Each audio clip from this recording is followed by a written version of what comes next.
চা তো সবাই খায়, কিন্তু এমন চা কি কেউ কখনো খেয়েছে? মানে বলতে চাচ্ছি, আক্কাস ভাইয়ের হাতের চা কি কেউ খেয়েছে? এই এলাকার মানুষ তো অবশ্যই খেয়েছে।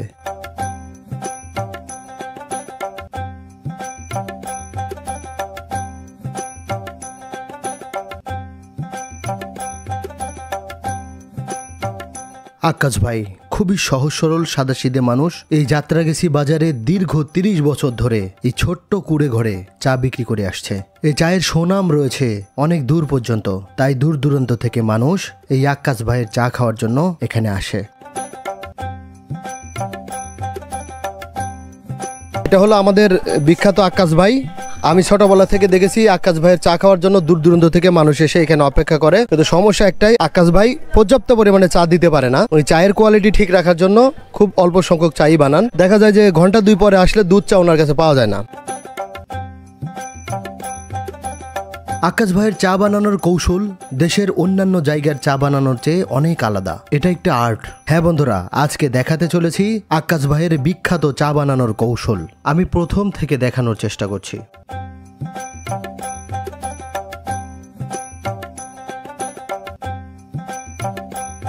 আপনার নাম কি? মোহাম্মদ আক্কাস আলী পরামানি, বাড়ি লাড়ুপাড়া। এগুলো কি চা বানানোর উপকরণ? চা বানানো। এটা কি?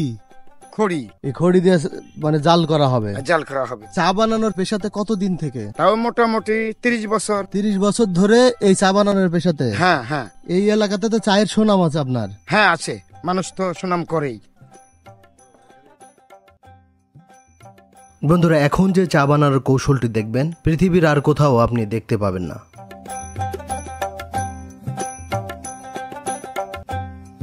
প্রথমে কেটলিতে পানি নিয়ে চুলার উপর রাখা হয়, আর চুলাতে আগুন জ্বালানো হয় দেশীয় জ্বালানি দিয়ে, যাকে এলাকার ভাষায় খড়ি বলা হয়। কাঠের টুকরো, গরুর গোবর ইত্যাদি দিয়ে বানানো জ্বালানি, যা এলাকার ভাষায় খড়ি নামে পরিচিত।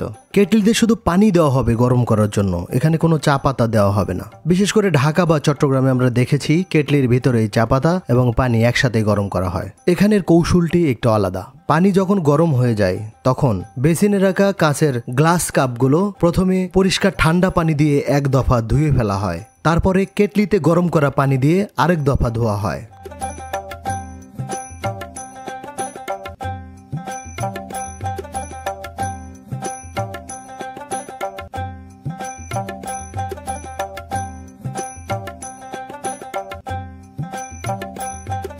খুব ভালোভাবে কাপগুলো পরিষ্কার করে নেওয়ার পরে পরিমাণ মতো চিনি দিয়ে নেওয়া হয়।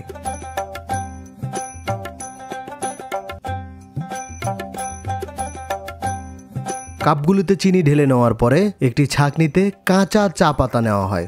বন্ধুরা, এই কাঁচা চা পাতার ঘ্রাণ এবং স্বাদ একদম আলাদা, যা হয়তো ঢাকা বা চট্টগ্রামের কোনো মানুষই কখনোই পাননি। এই কাঁচা চা পাতার উপরে কেটলির গরম পানি আস্তে আস্তে ঢেলে কত যত্ন সহকারে এই নিকারগুলো চায়ের কাপে ফেলা হচ্ছে, একটু খেয়াল করে দেখুন। আক্কাস ভাইয়ের চা বানানোর কৌশলটা একটু দেখুন। এই কৌশলটা শুধু কৌশল না, এটা একটি আর্ট। কত যত্ন সহকারে উনি প্রতিটি কাপ চা বানান। এত যত্ন সহকারে এত সময় নিয়ে চা বানানোর কারণে আক্কাস ভাইয়ের চাটি খুবই স্পেশাল হয়, যার কারণে দূর দূরান্ত থেকে মানুষ এসে আক্কাস ভাইয়ের কাছে চা খায়।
এখানে যে দুধ চাগুলো প্রোভাইড করা হয় সেই দুধ চায়ের জন্য যে দুধ আসে এই দুধটা কোথা থেকে আসে এগুলো?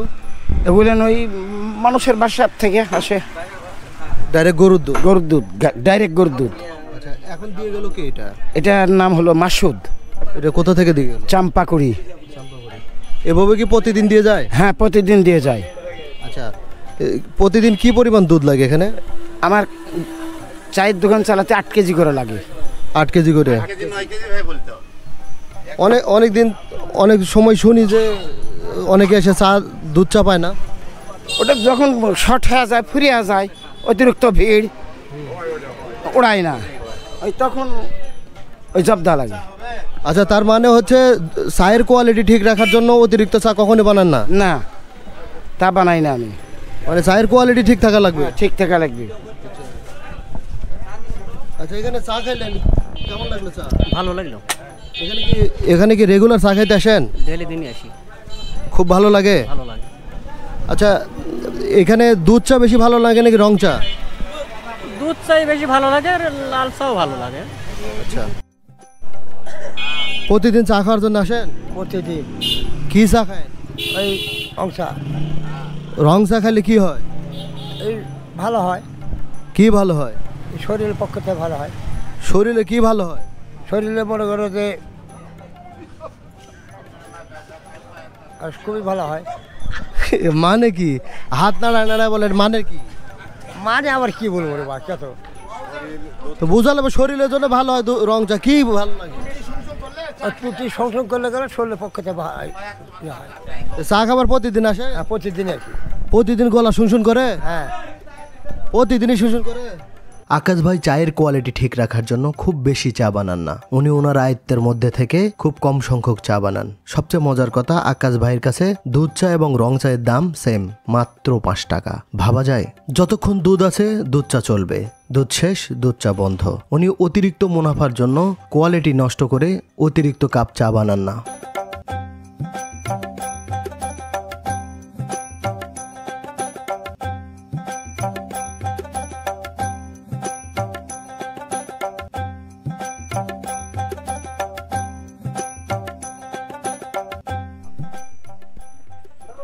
এটা হলো আমাদের বিখ্যাত আকাশ ভাই। আমি ছোটবেলা থেকে দেখেছি আকাশ ভাইয়ের চা খাওয়ার জন্য দূর দূরান্ত থেকে মানুষ এসে এখানে অপেক্ষা করে। কিন্তু সমস্যা একটাই, আকাশ ভাই পর্যাপ্ত পরিমাণে চা দিতে পারে না। উনি চায়ের কোয়ালিটি ঠিক রাখার জন্য খুব অল্প সংখ্যক চাই বানান। দেখা যায় যে ঘন্টা 2 পরে আসলে দুধ চা ওনার কাছে পাওয়া যায় না, এটা একটা আফসোস। তো চায়ের দামের ব্যাপারেও মোটামুটি উনি সুলভ মূল্যে রেখেছেন। আমি ওনাকে দামের ব্যাপারে জিজ্ঞেস করব। রং চা পার কাপ কত, দুধ চা কত করে বলবেন? আমি দুটোই 5 টাকা করে বেশি। এটা কীভাবে সম্ভব? বেশি আমার বেশি কিনে বেচা হয়, অল্প লাভে বেশি বেশি, তাই আমি বেশি বেশি। আমার ছোটো বাজার, বেশি দামে চা খাওয়ার মানুষ পাওয়া যায় না, তাই এই 5 টাকা করে বেশি। অন্যান্য জায়গায় কয় টাকা করে? 10 টাকা। যে এই যে অন্যান্য জায়গায় 10 টাকা করে এক কাপ চা, এখানে 5 টাকা করে। আমার এটি ঘর নাই, ওই রকম ব্যাপক ভাড়া ভর্তি নাই, তাই আমি পারি, আমি নিজে তৈরি করে বেশি। এই ঘর কার? এই জায়গাটা হলো ওই মালিকানা। ভাড়া দেওয়া লাগে না? ভাড়া মাসে 300 টাকা। দর্শক, একদম অবাক করার মতো কথা, যেখানে এক কাপ, আমরা বিশেষ করে বিভিন্ন শহরে এক কাপ দুধ চা খেয়ে থাকি 50 টাকা করে, আর নর্মালি আমরা খেয়ে থাকি 20 টাকা করে। হাইফাই একটু প্রতিষ্ঠান বা টি স্টলগুলোতে বা বড় বড় রেস্টুরেন্টগুলোতে আমরা 50 টাকা কাপ করে থাকি। সে জায়গায় 5 টাকা cup, how can possible it? আর সবচেয়ে বড় কথা, এই বাজারের আশেপাশে দুধ চা পার কাপ 10 টাকা করে বিক্রি হচ্ছে। কিন্তু উনি ওনার বৈশিষ্ট্য ধরে রাখার জন্য এখন পর্যন্ত রেখেছেন রং চাও 5 টাকা, দুধ চাও 5 টাকা। It's miracle.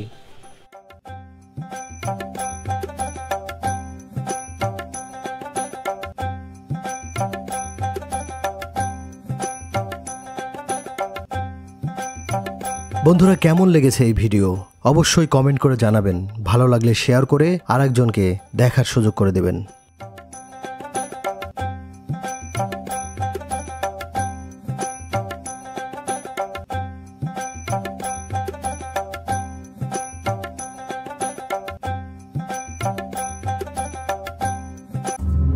you